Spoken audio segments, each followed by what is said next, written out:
Hello বন্ধুরা, কেমন আছো তোমরা? আশা করছি বেশ ভালো রয়েছো। আমার এই ছোট্ট পরিবারে তোমাদেরকে স্বাগত জানাই। সকাল সকাল ঝাঁটা হাতে লেগে পড়লাম কাজে।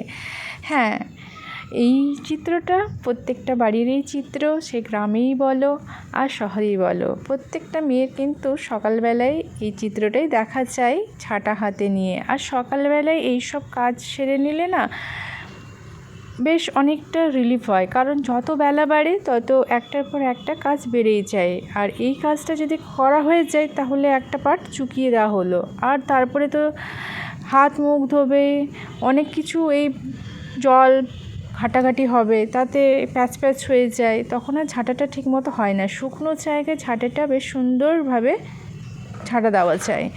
আর আমাদের এখানে টাইলসওয়ালা বাড়িতে সবাই ভাবে যে এখানে বেশি পরিষ্কারের দরকার হয় না। হ্যাঁ, দরকার হয় না সেই রকম বাড়িতে, যেখানে কি আর বলবো, ধুলোবালি খুব একটা আসে না। ধুলোবালি বলতে এখানে আমাদের যেহেতু কলিয়ারি, সেহেতু তুমি যতই জানলা দরজা বন্ধ করো, শীতকালে তো বন্ধই থাকে, তার সত্ত্বেও কোথা থেকে যে ঢুকে যায়।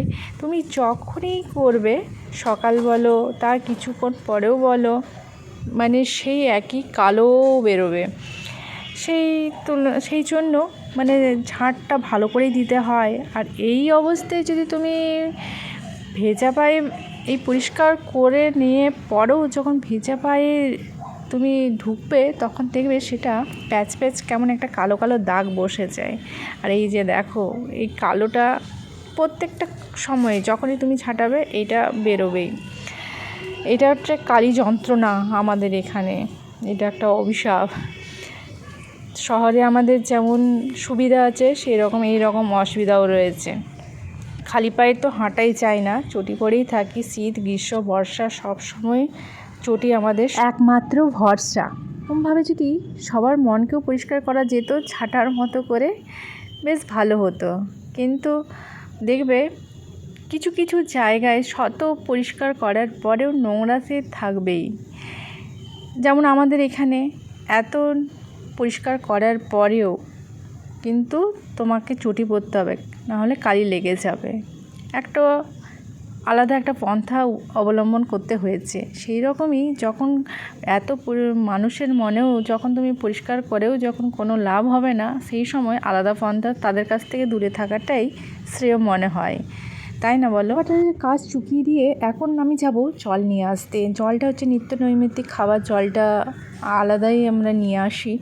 তো জল আনাটা হচ্ছে আমাদের সবচেয়ে বড় কষ্ট। একে তো অনেকক্ষণ দাঁড়াতে হবে, তারা আবার মনে হচ্ছে পাহাড়ের নিচের থেকে জল নিয়ে আসছি। ঠিক সেই রকমই দেখো, ওই যে জলের কলটা তোমাদেরকে দেখাচ্ছি, ওখান থেকে নিয়ে আসবো। সমতল জায়গা ঠিক আছে, কিন্তু ওই একতলা বেয়ে মানে দোতলাতে জল নিয়ে আসা, সিঁড়ি ভেঙে ভেঙে খুবই কষ্টকর ব্যাপার। ছুটতে ছুটতে চলে এসেছি ছাদের মধ্যে, আর অনেক কাপড় কেচেছি, তো সেগুলোকে এখন তুলতে হবে। ভিজে গেলে তো হয়ে গেছে, কিন্তু মাঝখানে যখন রোদটা দিচ্ছিল মনে হচ্ছিল যে লু বইতে শুরু করবে। মানে একদিনের রোদেই এই অবস্থা যদি হয়, তাহলে ভাবো গ্রীষ্মকালটা পড়লে কি অবস্থা হবে। মার্চ মাস শুরু হয়ে গেছে, আর মেঘ পড়েছে বলে অনেকটাই রেহাই, না হলে এই শিল্পাঞ্চল এলাকাতে আর থাকি দোতলার মধ্যে, তাহলে ভাবতে পারো শহরাঞ্চলে ফাঁকা জায়গায় থাকলে তবু মানে বলাটা স্বাস্থ্য, কিন্তু দোতলায় শিল্পাঞ্চল এরিয়ায় শহরে যানবাহনের এত পলিউশনে গরমটা তো কেমন থাকে, ভালোই হয়। তো পড়তে তো বেশ ভালোই শুরু করেছিল, একদিনের মধ্যেই মানে তার কামাল দেখাতে শুরু করে দিয়েছিল, কিন্তু মেঘমেঘ করছে বলে অনেকটাই রেহাই। তো এখন তড়িঘড়ি কাপড়গুলো মেলা শুরু করি, এই মেলা নয় সরি, এগুলোকে তোলা শুরু করি, দেখি কতটা কি শুকনো হয়েছে। সাথে গাছগুলো জল দিতে লাগবে, কি বৃষ্টি পড়লে তো ভালোই হয়, দেখা যাক তখন রাত্রিবেলায় না হয় যদি বৃষ্টি না পড়ে জল দিতে হবে। এখন ঝটপট দিয়ে দিই। আর বাইরে দেখো ভীষণ রকমের হাওয়া শুরু করেছে।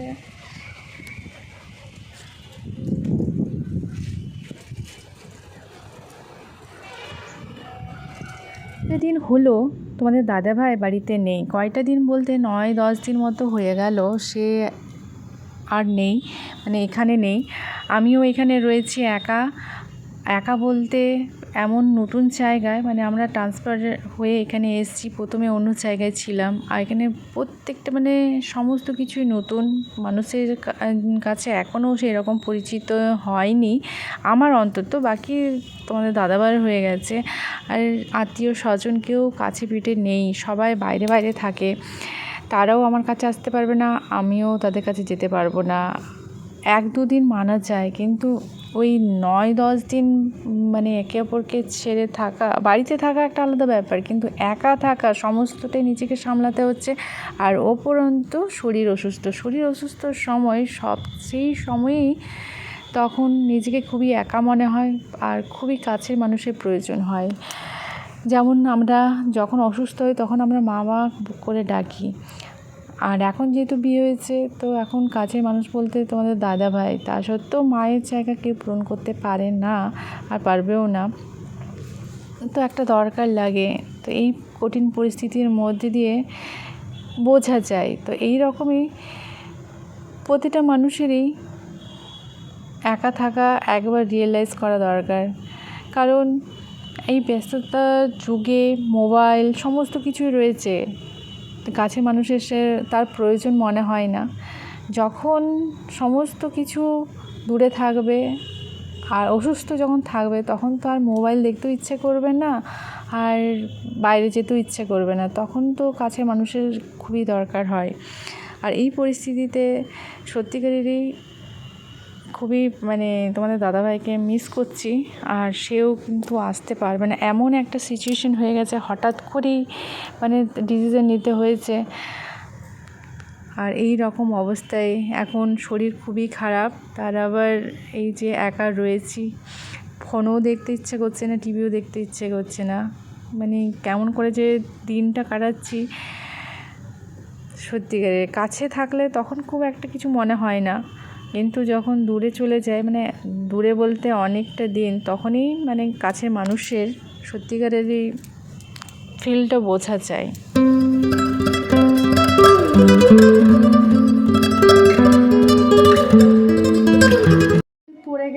পড়ে গেছি বলতে কি, আমাদের অনেক আগের থেকেই পড়তে শুরু করে দেয়, ফেব্রুয়ারির পর থেকেই, কোথাও কম বেশি করে।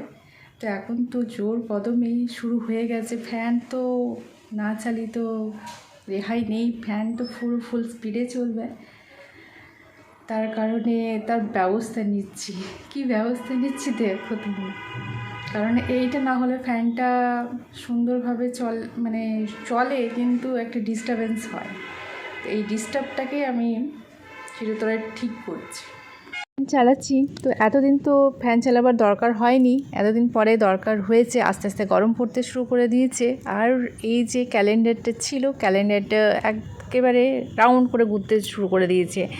এপাশ থেকে ওপাশ একটা খটর আওয়াজ করছে, তার আবার দেওয়ালে তো দাগ হচ্ছেই।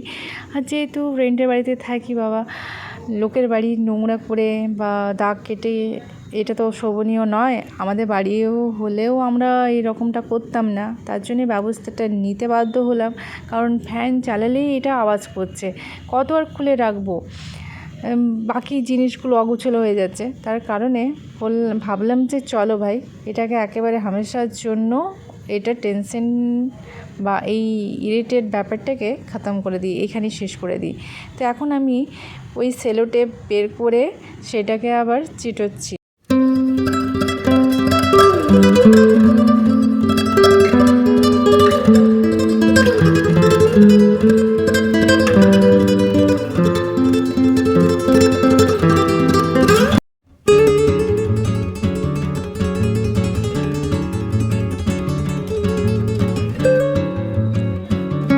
আলমারিটাকে আজকে পুরোপুরি গুছিয়ে নিচ্ছি।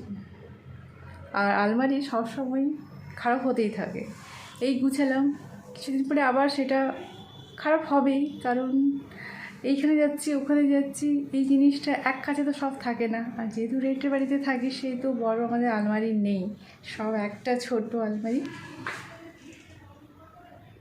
আর তার মধ্যে আলনা রয়েছে। তো এক জায়গায় সমস্ত কিছু হয় না। বড় আলমারি থাকলে এটা তোমাদের দাদাভাইয়ের, এইটা হচ্ছে আমার, এইখানে আমার জিনিসগুলো থাকবে।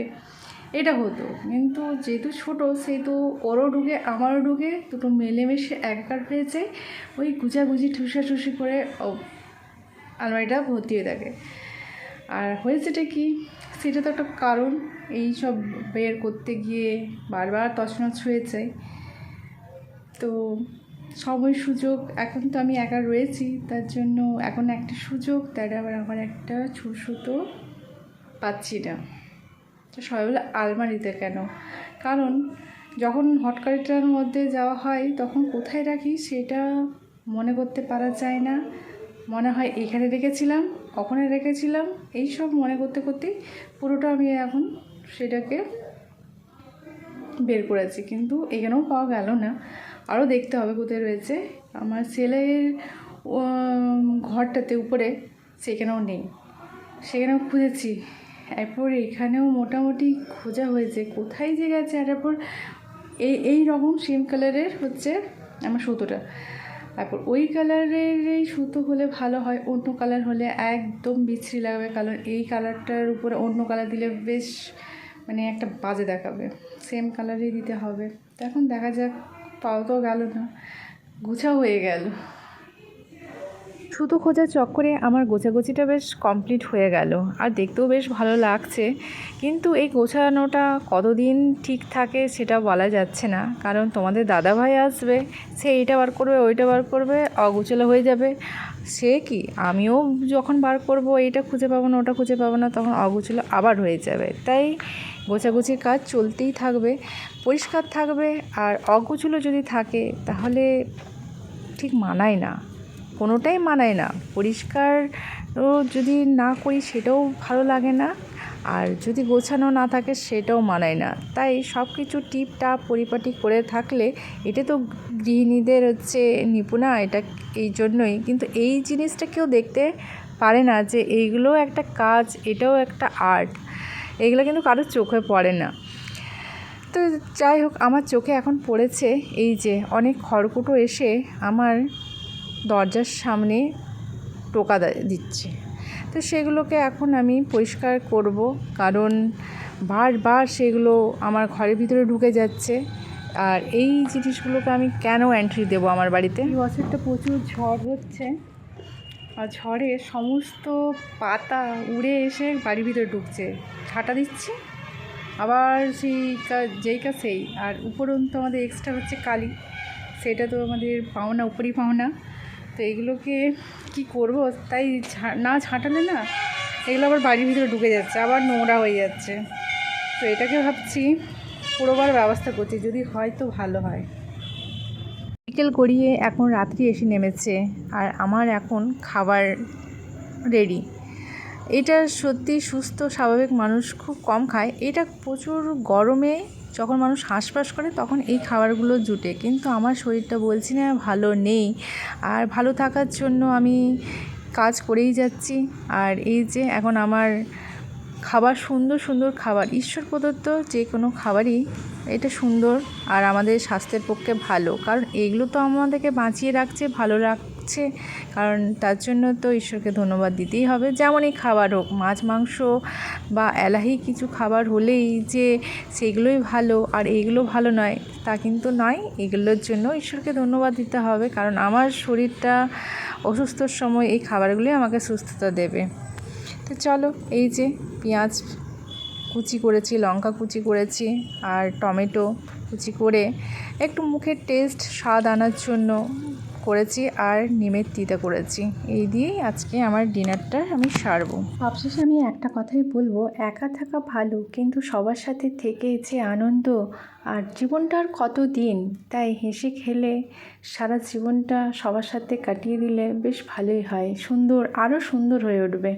তাই এখানে আমার ব্লগটা শেষ করছি, দেখা হবে নেক্সট ব্লগে। তোমরা ভালো থেকো, সুস্থ থেকো, বাই।